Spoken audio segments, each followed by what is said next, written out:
Karthigai Deepam serial ஜனவரி 19 இன்றைக்கான எபிசோடில் என்ன நடந்துச்சு அப்படிங்கிறத ரிவ்யூவாக பார்க்கலாங்க. தீபா தெரியாமல் அபிராமியோட கல்யாண புடவையை நெருப்பில் போட போக அபிராமி அதை பார்த்து ரொம்பவே டென்ஷனாகி தீபாவை கண்ணா பின்னான்னு திட்ட ஆரம்பிக்கிறாங்க. அவங்களுக்காக கார்த்தியும் சப்போர்ட் பண்ணுறாங்க. அபிராமியை வருத்தப்பட வைக்கக்கூடாதுங்கிறதுக்காக அபிராமியும் முடிஞ்ச அளவுக்கு சங்கடப்படாமல் கார்த்தி பேசுகிறாங்க. அதுக்கப்புறம் அபிராமி அங்கேருந்து கோச்சிக்கிட்டு போயிடுறாங்க. தீபாவும் அவங்க தெரியாமல் பண்ண தப்பன்னு நினச்சி ஃபீல் பண்ணிகிட்ருக்காங்க. அருணாச்சலம் கிட்டே போய் சொல்கிறாங்க, நீ அதுக்கெல்லாம் எதுக்கும் ஃபீல் பண்ணாதமா, இந்த தப்பை யார் பண்ணியிருப்பாங்கன்னு உனக்கும் தெரியும் எனக்கும் தெரியும், குடும்பத்துக்குள்ளே பிரச்சனை வரக்கூடாதுங்கிறதுக்காக தான் அமைதியாக இருக்கேன், கூடிய சீக்கிரமே உன்னோட நல்ல மனசை நாச்சியாக புரிஞ்சுக்குவாங்கிறாங்க அருணாச்சலம். அதுக்கப்புறம் தீபா திரும்பி பார்த்துக்கிட்டு உள்ளே போயிடுறாங்க. அருணாச்சலத்தை ரூமுக்கு போனதும் அபிராமி பேசினதெல்லாம் அப்படியே யோசிச்சு பார்த்து ரொம்பவே ஃபீல் பண்ணி உட்காந்துட்ருக்காங்க. அப்போ கார்த்தி வராங்க. சாரிங்க அம்மா, அப்படி பேசும்போது நான் உங்களுக்கு தான் சப்போர்ட் பண்ணியிருக்கணும், ஆனால் என்னால் அப்படி பேச முடியல, ஸ்ட்ராங்காக உங்களுக்கு சப்போர்ட் பண்ண முடியலங்க அப்படின்னு கார்த்தி சொல்லுவாங்க. சார், இதுக்கெல்லாம் எதுக்கு நீங்கள் போய் சாரி கேட்குறீங்க, இதில் உங்கள் தப்பு என்ன இருக்குது, நீங்கள் எனக்கும் அத்தைக்கும் 2 பேத்துக்குமே எந்த சங்கடமும் வந்துடக்கூடாதுன்னு கிளியராக இருந்து 2 பேத்துக்கும் சங்கடப்படாமல் பேசுனீங்க.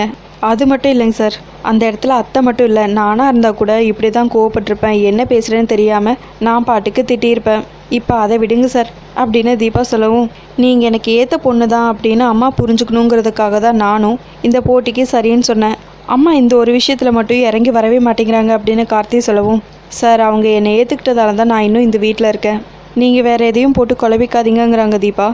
அம்மா உங்ககிட்ட பேசினதெல்லாம் எனக்கு தெரியாதுன்னு நினச்சி நீங்களும் என்கிட்ட சமாளிக்கிறீங்க, ஆனால் எனக்கு எல்லாமே தெரியும் தீபா அப்படின்னு கார்த்தி மனசுக்குள்ளேயே யோசிக்கிறாங்க. அதுக்கப்புறம் சரி தீபா, இன்னும் வேறு என்னெல்லாம் பிளான் வச்சுருக்கீங்க, இப்போ நடந்த சம்பவத்தை விடுங்க, இதை யோசித்து தேவையில்லாமல் மனசை குழப்பிக்க வேணாம் அப்படின்னு கார்த்தி சொல்லவும், சார் எனக்கு ஒரு ஆசை இருக்குது, நம்ம வீட்டுக்கு வருவாங்களா கீரைக்காரம்மா, அவங்கள மாதிரி இருக்கிற ஏழைங்களுக்கு கஷ்டப்படுறவங்களுக்கு நம்மளால் முடிஞ்ச உதவி, பொங்கலுக்கு தேவையான பொருட்கள்னு எல்லாமே கொடுக்கணும்னு ஆசைப்பட்றேன் சார் அப்படின்னு தீபா சொல்லவும், சரிங்க அதுக்கான ஏற்பாடை நான் பார்த்துக்கிறேன் அப்படின்னு சொல்லிட்டு கார்த்திக் கால் பண்ணி தேவையான திங்ஸ் எல்லாம் வர வைக்கிறாங்க வீட்டுக்கு. அதை பார்த்து தீபாவும் ரொம்பவே சந்தோஷப்படுறாங்க. கீழே ஹாலுக்கு எல்லாருமே ரெடியாகி வந்துடுறாங்க. அங்கே இருக்கிற பாக்ஸ் எல்லாம் பார்த்துட்டு அபிராமி இதெல்லாம் என்னங்க அப்படின்னு அருணாச்சலத்துக்கிட்ட கேட்கவும், எனக்கும் தெரியலம்மா, கார்த்தியும் தீபாவும் தான் எதேதோ வர வச்சுருக்காங்க அப்படின்னு சொல்லவும், கொஞ்ச நேரத்திலேயே கஷ்டப்படுற ஃபேமிலி எல்லாருமே வந்துடுறாங்க. அவங்க எல்லாரையும் தீபா கார்த்திக் 2 பேரும் கூப்பிட்டு அபிராமி கையாலேயே எல்லா திங்ஸையும் கொடுக்க வைக்கிறாங்க. எல்லாரும் அதை வாங்கிக்கிட்டு ரொம்பவே சந்தோஷப்படுறாங்க.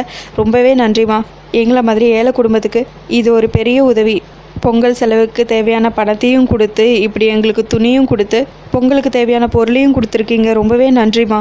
என்னதான் பெரியவங்க நாங்கள் புரிஞ்சுக்கிட்டாலும் ஆனால் குழந்தைங்கள எந்த காரணம் சொல்லியும் புரிஞ்சுக்க வைக்க முடியாது, ரொம்பவே நன்றிமா அப்படின்னு எல்லாருமே சொல்கிறாங்க. அதை கேட்டு அபிராமியும் சரிங்க போயிட்டு வாங்கங்கிறாங்க. அதுக்கப்புறம் எல்லாரும் அங்கேருந்து கிளம்பிடுறாங்க. அருணாச்சலம் தீபா கிட்ட ரொம்பவே நல்ல வேலை செஞ்சுருக்க தீபா அப்படின்னு சொல்லவும், ஏங்க இது வரைக்கும் நம்ம யாருக்குமே போனஸ் கொடுத்தது இல்லையா, ட்ரெஸ்ஸு கொடுத்தது இல்லையா, என்னமோ புதுசாக சொல்லிட்டு இருக்கீங்க, இவ்வளோ நாள் நான் என்ன பண்ணிட்டு இருந்தனோ அதே தானே இப்போவும் நடந்திருக்கு, இது என்ன புதுசாக சொல்லிட்டு இருக்கீங்க அப்படின்னு அபிராமி கேட்க, அம்மா நார்மலாக நம்ம எம்ப்ளாயீஸ்க்கெல்லாம் நம்ம போனஸ் கொடுக்கறது வேறு, அவங்கக்கிட்ட நம்மளுக்கு நிறைய எதிர்பார்ப்பு இருக்குது, அதனால் நம்ம அவங்களுக்கு போனஸ் கொடுக்குறோம், ஆனால் இந்த மாதிரி இருக்கிறவங்களுக்கெல்லாம் நம்ம ஹெல்ப் பண்ணுறது இல்லையே, அவங்களும் வந்து கேட்குறது இல்லையே, அதை தான் தீபா பண்ணியிருக்காங்க.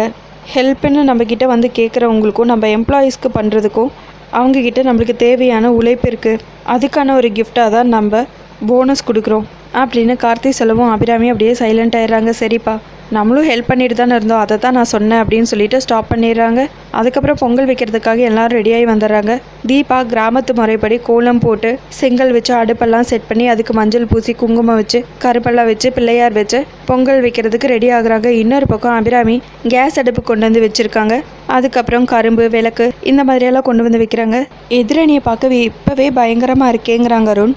ஆமாம், தீபா ரொம்பவே சூப்பராக எல்லாத்தையும் பண்ணியிருக்கா அப்படின்னு அருணாச்சலம் சொல்லவும், மாமா இதை விட கிராமத்தில் இன்னும் சூப்பராக இருக்கும், நான் இங்கே ஏதோ ஒரு 10% இருக்கிற அளவுக்கு தான் பண்ணியிருக்கேன், மற்றபடி எங்கள் ஊரில் பொங்கல் வைக்கிறதுக்காக மேடை போட்டு அடுப்பு செட் பண்ணுறதுலேருந்து கோலம் போடுறதுலேருந்து எல்லாமே ரொம்பவே சூப்பராக இருக்கும், அதை பார்க்குறதுக்காகவே ஒவ்வொரு வீட்டுக்கும் நாங்கள் போவோம் அப்படின்னு தீபா சொல்லவும், இப்போ இங்கே நீ பண்ணியிருக்கிறதே 10% இல்லைம்மா, 200% சூப்பராக இருக்குங்கிறாங்க அருணாச்சலம்.